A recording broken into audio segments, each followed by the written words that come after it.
आज की जनता की अदालत में दलित उत्पीड़न पर चुप क्यों? सांसद विधायक देश की राज। दोस्तों, आज की जनता की अदालत में पक्ष और विपक्ष की बात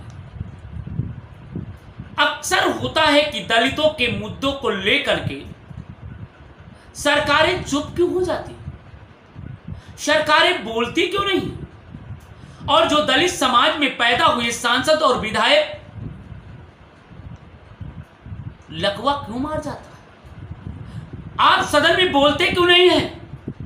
जब उनके साथ दुराचार होता है, जब उनके साथ व्यभिचार होता है, जब उनके घर जलाए जाते हैं, जब उनकी बहू बेटियों की इज्जत लूटी जाती है, तो जिस समाज में पैदा हुए हो, जिस दलित होने का गौरव प्राप्त करते हो, दलित होने के बाद आप दलित कह करके जीतते हैं, आप बाबा साहेब डॉक्टर भीमराव अंबेडकर के आरक्षण के बाद पर आप जीतते हैं, परंतु जो ही आप विजयी हो जाते हैं उसी समय दलित को भूल जाते हैं।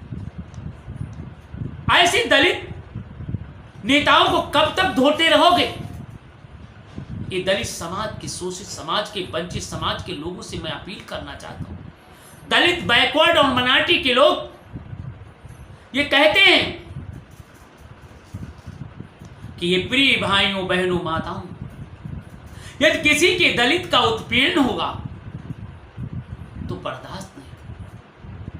मैं सदन में गूंजूंगा, आपको न्याय दिलाऊंगा, आपको इंसाफ दिलाऊंगा, मगर जब ये दलितों की वोट पा जाते हैं, जब ये समाज का वोट ले लेते हैं, तो ये नाग रूपी दलित सांसद और विधायक बन जाते हैं और सदनों में बोलना नहीं चाहते।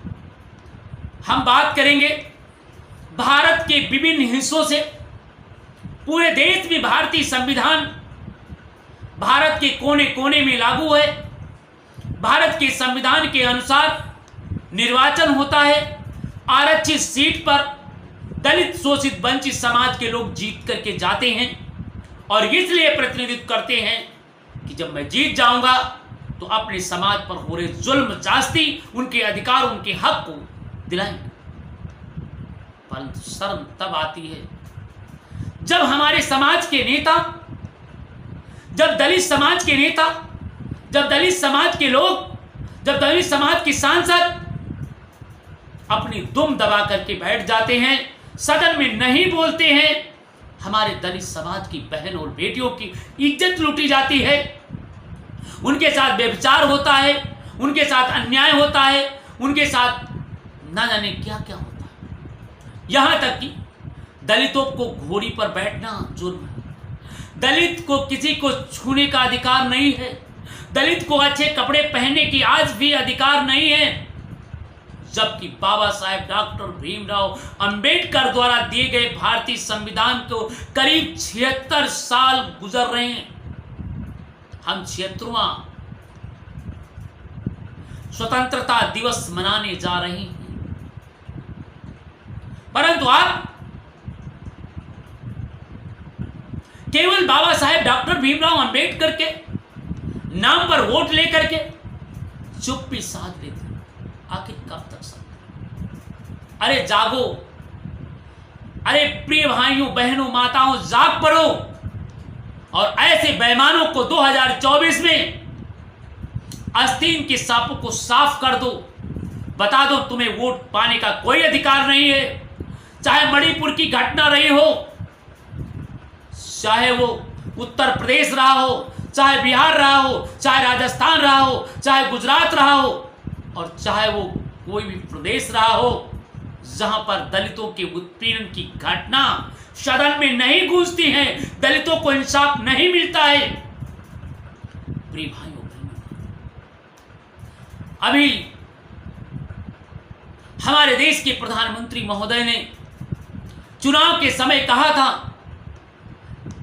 इस दलितों को मारा जा रहा। घड़ियाली आंसू बहाए और कहा, भाइयों, बहनों, इन दलितों पर जुल्म नहीं करो, मुझे गोली मार दो, मुझ पर जुल्म ढालो, मगर इन दलितों को ना। और उन्होंने कहा कि SC/ST एक्ट में संशोधन करता हूं, जो दलित को मारेगा उसे गिरफ्तार हो जाएगा, उसे छूटेगा नहीं और FIR दर्ज होती गिरफ्तार। मगर मैं पूछना चाहता हूं, देश के प्रधानमंत्री से मैं पूछना चाहता हूं, क्या दलितों पर मुकदमा, दलितों के उत्पीड़न के मुकदमा दर्ज होने के बाद, SC/ST एक्ट के मुकदमा दर्ज होने के बाद क्या दरिंदे गिरफ्तार किए जाते हैं? क्या उन्हें इंसाफ मिल पाता है? अगर हां तो बताइए, अगर नहीं तो भी बताइए। मैं घटना जिक्र करता हूं, उत्तर प्रदेश की घटना जिक्र करता हूं।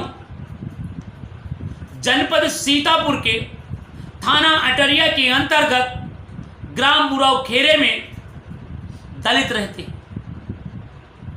उन दलितों के घर में मल भर दिया जाता है। उच्च जाति के तथाकथित ब्राह्मणों द्वारा अपने घर का सेफ्टी टैंक को पानी उल्ट देते हैं, गंदी नालियों पर छोड़ देते हैं। दलित की गरीब बस्ती में जाके पानी भर जाता है और उसकी शौच लैट्रीन है उनके चूल्हे तक प्रवेश कर जाती है। जब थाना अटरिया को दलित समाज के लोग प्रार्थना पत्र देते हैं तो वहां का थाना अध्यक्ष राम प्रकाश दलितों को ही डांटता है और जो वहां का चौकी इंचार्ज है भूपेंद्र सिंह, वो भी दलितों को उल्टा धमकी देता है कि मायावती की सरकार नहीं है, ये दलितों की सरकार नहीं है, इस वक्त ब्राह्मणों की सरकार है, बच के रहो अन्यथा तुमको भी। दोस्तों फिर क्या हुआ? कोई कार्रवाई नहीं की गई, वो प्रार्थना पत्र दे दिया गया। प्रार्थना पत्र के बाद जो ही तथाकथित ब्राह्मणों को जानकारी हुई, उस दलित समाज पर जुल्म ढा दिया गया, दलित समाज के घर में घुस करके मारा गया, दलित समाज चीखता रहा, दलित समाज को सर फोड़ दिए गए। और होता क्या है, क्रॉस केस लिखा जाता है। और क्रॉस केस क्या लिखा जाता है? 151 बनाया जाता है। अब जरा देखिए, शर्म की बात यह है, दलितों के घर में गाली देना, दलितों के घर में घुस के मारना, बहन बेटी की गाली देना, और फिर क्या होता है, उन दलितों को 151 में उल्टा बंद करके उन पर पट्टे चलाए जाते। और जो लोग मारते हैं, कस्बा इंचार्ज भूपेंद्र सिंह की आओ भगत भी करता है तथाकथित ब्राह्मणों की, और फिर उन पर दलितों पर पट्टे चलाए जाते। ये बात जब शासन के स्तर के अधिकारी जानते हैं तो थाना अध्यक्ष को फोन भी करते। थाना अध्यक्ष उनको 151 में चालान कर देता है SDM के यहां, और चालान करने के बाद वो घर आ जाता, फिर धमकी देता है। तब वो पीड़ित अब तक टीवी न्यूज चैनल के पास आते हैं, अपनी फरियाद करते हैं, दलित संगठनों के पास जाते हैं और अपनी फरियाद करते हैं। तब जाकर के उनका मुकदमा 323, 504 और 506 में दर्ज कर लिया जाता है, परंतु वो धाराएं नहीं लगाई जाती हैं घर में घुसकर मारने की, उन पर उत्पीड़न करने की नहीं। SC/ST एक्ट की नहीं लगती हैं, और मात्र 2 लोगों को मुजरिम बनाया जाता है। क्रॉस केस में 4 लोग मुजरिम बनाए। अब जरा देखिए, वाह वाह वाह योगी साहब, वाह देश के प्रधानमंत्री महोदय, आपकी सरकार में दलितों को इंसाफ मिल रहा है। जरा हम बता रहे, सुनिए। इतना नहीं, यहां नहीं रुका, वो दलित इंसाफ मांग रहे हैं, दौड़ रहे हैं और इंसाफ के लिए लगातार घुटने टेक रहे हैं। फिर क्या आते हैं, मानवाधिकार आयोग गए, SC/ST आयोग गए, मगर आपका CO सिधौली कोई कार्रवाई नहीं की।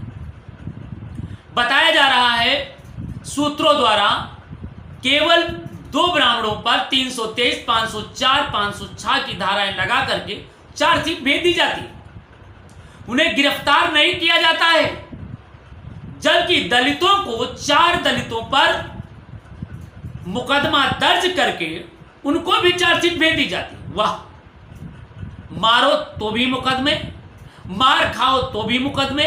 वाह सरकार वाह, यह है दलितों का सच। और इस संदर्भ में अब तक टीवी न्यूज चैनल ने सीओ से भी बात की। सीओ ने कहा जांच की जा रही। मैं पूछना चाहता हूं उत्तर प्रदेश के मुख्यमंत्री, दलित उत्पीड़न में कितने दिन जांच होगी? 6 महीने, साल भर, 2 साल? कब पकड़े जाएंगे? नहीं पकड़े। और फिर क्या होता है, जिस दिन उसके हाथ टूटने की घटना को सीओ जांच के लिए भेजता है, उसी दिन तथाकथित ब्राह्मणों द्वारा उसके बेटे को मारा, थाने में तहरीर देता है, पुलिस फिर दबाव बना करके सुलह समझौता करा लेती है, नाबालिग बेटे को